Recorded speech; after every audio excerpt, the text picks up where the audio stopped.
Hello అండి. ఇదేంటో కాదండి, మేము ఎక్కడికి వెళ్ళట్లేదు. ఎక్కడికి వెళ్తున్నామంటే హాస్పిటల్కి. బికాజ్ ఆఫ్ నాకు లెగ్ పెయిన్ బాగా వస్తుంది.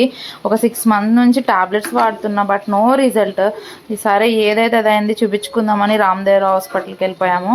సో అక్కడ మేము మార్నింగ్ వెళ్ళి టోకెన్ తీసుకుని నెక్స్ట్ లైన్లోకి 2 o'clock మళ్ళీ వెళ్ళి తర్వాత లైన్లో ఉండి అక్కడ మళ్ళీ 2 hours పట్టింది. లాస్ట్ 4 అయ్యిందండి నేను చూపించుకునేసరికి. ట్యాబ్లెట్స్ రాశారు ప్రజెంట్.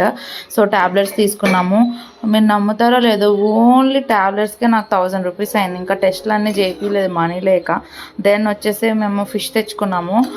ఫిష్ మొత్తం కారం అది వేసి కలిపేసి పెట్టారు మా హస్బెండ్. సూపర్గా వచ్చిందండి. అండ్ ఇది వచ్చి మసాలా, జీలకర్ర, లవంగాలు, యాలకులు అన్నీ కలిపి కొంచెం లైట్గా రోస్ట్ చేసి పెట్టారు. దెన్ ఇది బెండకాయలు అండ్ చింతపండు. అండ్ ఇక్కడేమో ఒకటి పులుసుకి, ఇంకొకటి ఇగురికి. రెండు సేమ్ మసాలాలు అన్ని ప్రిపరేషన్ సేమ్ ఉంది ప్రాసెస్. కాకపోతే పులుసులో చింతపండు పులుసు యాడ్ చేస్తాం, ఇగురులో యాడ్ చేయము. ఇంకా అంతకుమించి డిఫరెన్స్ ఏం ఉండదండి. రెండు కూడా బాగా చూసారా, రెండు ఇంట్రెస్ట్గా చేస్తారు ఆయన, స్టవ్ దగ్గర నుంచి కదలకుండా. అలా నేను కూడా చేయను.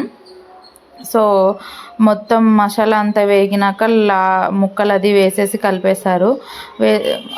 అది ఇగురికి సపరేట్, పులుసుకి సపరేట్. పులుసులో జస్ట్ చింతపండు పులుసు యాడ్ చేసామండి. దెన్ పులుసు చూసారంటే మీకే తినాలనిపిస్తుంది. మీకు తినాలనిపిస్తే మా ఇంటికి వచ్చేయండి, ఓకేనా. అది ఇగురుకండి, చూసారు కదా పులుసు వేయలేదు. అండ్ ఇది పులుసు కోసము.